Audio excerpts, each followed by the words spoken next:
Hello friends, welcome to our YouTube channel. अगर आपने अभी तक चैनल को सब्सक्राइब नहीं किया है तो इसे सब्सक्राइब कर ले और बेल आइकन प्रेस कर दे ताकि आपको हमारे वीडियोस की अपडेट मिलती रहे। तो चलिए शुरू करते हैं इसी के साथ आज का अपना टॉपिक।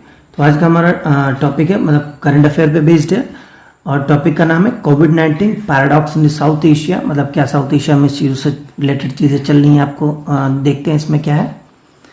तो सबसे पहले इसके कंटेक्स्ट में क्या, संदर्भ में क्या है। The normalcy that China is returning to may provide a snapshot of our post-COVID-19 world।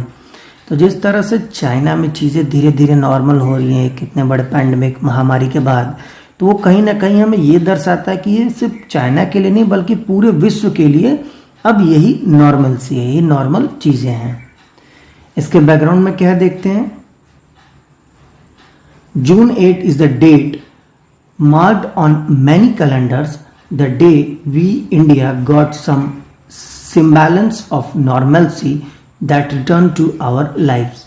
तो जो जून 8 का एक डेट है ये हमारे लिए काफ़ी एक महत्वपूर्ण डेट है हमारे कैलेंडर का। ऐसा क्यों है? क्योंकि इसी दिन एक लंबे समय के बाद, यानी मार्च से अगर हम देखें लॉकडाउन जो हुआ था हमारा, तो उसके बाद एक लंबे समय के बाद एक थोड़ा बहुत नॉर्मलसी धीरे धीरे लौटी थी। मतलब धीरे धीरे चीज़ें नॉर्मल होती गई और अब अभी भी थोड़ी बहुत चीज़ें नॉर्मल हो रही हैं। दो केसेस बहुत ज़्यादा बढ़ रहे हैं, लेकिन कहीं ना कहीं अब यही, जैसा कि मैंने कंटेक्स्ट में इसके बताया था कि नॉर्मल अब कुछ पहले जैसा नॉर्मल नहीं रह जाएगा। पोस्ट कोविड-19 यानी कोविड-19 के बाद जो नॉर्मलसी है वो कुछ पहले नॉर्मल से हमेशा ही अलग होगी।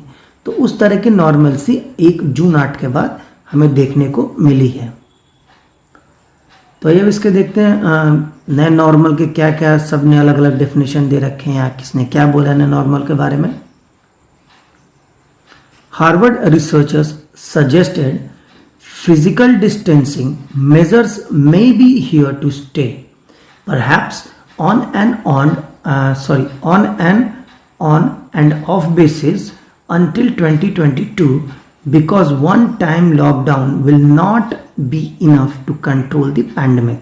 तो हार्वर्ड के कुछ रिसर्चर्स ने ऐसा कहा है कि जो ये फिजिकल डिस्टेंसिंग है, सोशल डिस्टेंसिंग जिसको हम बोल रहे हैं, तो वो अब हमें ये नहीं है कि हमने 1 महीना पालन किया या जैसा कि मोदी जी ने कहा कि 21 दिन के बाद चीज़ें नॉर्मल हो जाएंगी, तो अब वो चीज़ पॉसिबल नहीं है। इतनी बड़ी वैश्विक महामारी को ख़त्म करने के लिए कम से कम 2022 तक आपको ये सोशल डिस्टेंसिंग का पालन करना ही होगा, तो ही इस महामारी को रोका जा सकता है। सेकंड है, in Beijing offices are reorganising their staff so every department is split into several teams to ensure that one infection won't paralyses entire team. तो जैसा कि बीजिंग में है कि जो ऑफिसेज हैं वो धीरे धीरे रीऑर्गेनाइज किए जा रहे हैं, नए तरीके से उसमें बदलाव किए जा रहे हैं और जो ऑफिस है उसको अलग अलग डिपार्टमेंट्स में बांटा जा रहा है, ताकि किसी अगर एक डिपार्टमेंट या कोई टीम बनी है, उस टीम में अगर किसी मेंबर को है तो सिर्फ उस टीम तक ही सीमित हो, ना कि पूरे की पूरे ऑफिस को ही एक साथ कोरोना हो जाए। थर्ड है, health is no longer a private matter, your health QR code is now the most important passport to get your anything in any Chinese city। Some businesses require every employee to take a nucleic acid test before returning to work। तो कहने का मतलब है health अभी कोई private matter नहीं रहेगा कि आप छुपाएं कि नहीं हमें है, नहीं हमें कोरोना वायरस नहीं है, तब ये चीज़ अब प्राइवेट नहीं रहेगी। अब आपको चीज़ें पब्लिकली करनी पड़ेंगी QR कोड की तरह। जैसे UPI पेमेंट का QR कोड होता है जिसको हम स्कैन करके पे करते हैं, तो उस तरह से हो गया है। और ये सबसे ज़्यादा अब यही समझ लीजिए आपका एक पासपोर्ट है, एक पासपोर्ट की तरह काम करेगा, खास करके किसी भी जगह चाइनीज सिटी में।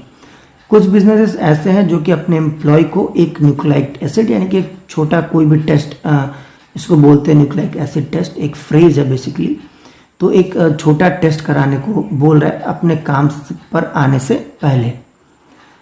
फोर्थ है, end of course you can not leave home without a face mask. Not wearing face mask in public is now a punishable offence.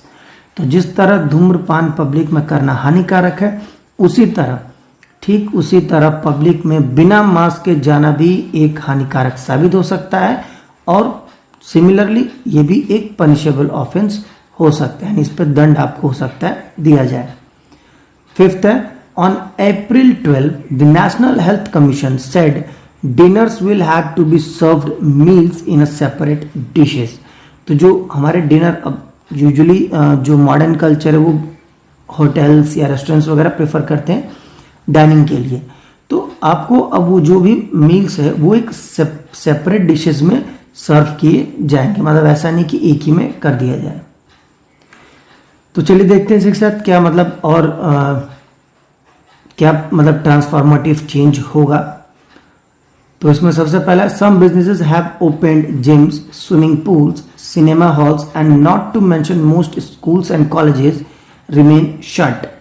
Most transformative changes are being seen in education and tourism.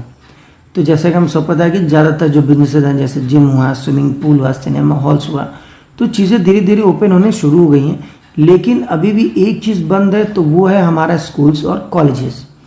बहुत ज़्यादा transformative changes इस दोनों sector में जैसे कि education या tourism में आया है। एजुकेशन के दौर में सबसे बड़ा चेंज हम दे सकते हैं ऑनलाइन स्टडीज़।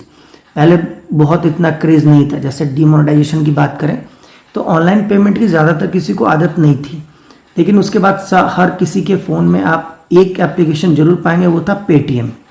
सिमिलरली उसी तरह आजकल जैसे पहले बायजूस वगैरह थे, तो उस तरह की कई सारे बिजनेसेस अपॉर्चुनिटी सामने आती चली गई हैं। और एक जो टूरिज्म है इसमें हमें एक बड़ा सेटबैक नज़र देखने को मिल रहा है। तो सिर्फ यही दो ऐसे सेक्टर है जिसमें बहुत ट्रांसफॉर्मेटिव चेंजेस हमें किसी में पॉजिटिव तो किसी में नेगेटिव देखने को मिल रहा है। सेकेंड है, in Beijing starting April 12 a nucleic acid test certificate has to be produced when you check into hotel. तो अब इतना ही नहीं है, बल्कि बीजिंग में ऐसा भी हो गया है कि किसी भी होटल में चेक इन करने से पहले, यानी कि आप घूमने जाते हैं और किसी होटल में आप ठहरने अगर रुकते हैं, ठहरने के लिए व्यवस्था करते हैं, तो आपको चेक इन से पहले एक अपना टेस्ट सर्टिफिकेट प्रेजेंट करना होगा। जैसे पहले आधार हम प्रेजेंट करते थे, तो वहाँ पे क्या है, टेस्ट सर्टिफिकेट आपको चेक इन के लिए प्रेजेंट करना होगा। Third, intercity travel is now a costly exercise, यानी दो शहरों के बीच में ट्रैवल करना भी बहुत ज़्यादा महंगा हो गया है। Travelling to another city for work may bring you a 14 days mandatory quarantine when you return home. तो अगर किसी आप दूसरे राज्य में या किसी दूसरे शहर में या देश में जाते हैं जॉब के लिए, तो आपको वहाँ सबसे पहले 14 डेज का क्वारंटाइन होना बहुत ही अनिवार्य है। तो कहीं ना कहीं इन्हीं सारी वजह से हमारा जो इंटरसिटी ट्रैवल है वो कॉस्टली हो जाता है। फोर्थ है, in China most airline passengers are now decked out in not just mask but full hazmat suit and goggles. As a result of the continued closures and restriction, many businesses are floundering। तो जैसा कि China की बात कर रहे हैं, तो बहुत जो मैक्सिमम जो एयरलाइंस है वो बाहर निकाले जा चुके हैं इन not just mask but full suits या गॉगल्स के साथ अब आपको जो भी है ट्रैवल करने पड़ेंगे एयरलाइंस में भी। और इसका यही रिजल्ट रहा है कि बहुत सारे रिस्ट्रिक्शंस की वजह से कई सारे बिजनेसेस को दिक्कतों का सामना करना पड़ रहा है, क्योंकि ओवरऑल उनकी जो कॉस्ट ऑफ ऑपरेशन है वो तो बढ़ जाएगा। लोगों के पास तो अभी भी उतने पैसे नहीं कि उतने महंगे टिकट्स खरीद के ट्रैवल कर सके, और पैंडेमिक की वजह से और भी बहुत ज़्यादा लोगों के बिजनेसेस बेकार हुए हैं। तो कहीं ना कहीं चीज़ें दोनों को ही इफेक्ट कर रही हैं और एयरलाइंस के बहुत सारे बिजनेसेस फ्लाउंडरिंग होती चली जा रही हैं। लास्ट है, to get consumer to support them, some cities in China are now issuing 30-day spending voucher to encourage people to support small businesses and retail। तो कंज्यूमर को सपोर्ट करने के लिए कुछ सिटीज़ चाइना में ऐसी जो कि 30 डे की एक स्पेंडिंग वाउचर दे रही है कि 30 डेज़ के वाउचर आप यहाँ जाइए, घूम के आइए, सब फ्रेश व्रेश हो लीजिए थोड़ा, सो दैट उससे जो स्मॉल बिजनेसेस हैं वो भी और रिटेल बिजनेसेस भी हमारी अच्छे चलती रहे। तो कहीं ना कहीं हमें ये सारी चीज़ें बताती हैं कि जो पोस्ट पैंडमिक एरिया वर्ल्ड है, यानी कि कोरोना अगर ख़त्म होता है, महामारी ख़त्म होती है, तो उसके बाद हमें किस तरह से रहना होगा, ये एक तरीके के रहन सहन के बारे में ये बताता है। तो फ्रेंड्स, इसी के साथ आज का हमारा वीडियो समाप्त होता है। जाने से पहले अगर आपको हमारा वीडियो अच्छा लगा हो तो इसे लाइक करें, शेयर करें और हमारे चैनल को जरूर सब्सक्राइब करें। साथ ही आप हमें नीचे कमेंट बॉक्स में हमारे क्वेश्चन ऑफ द डे का आंसर जरूर दें। तब तक के लिए thank you for watching and bye bye.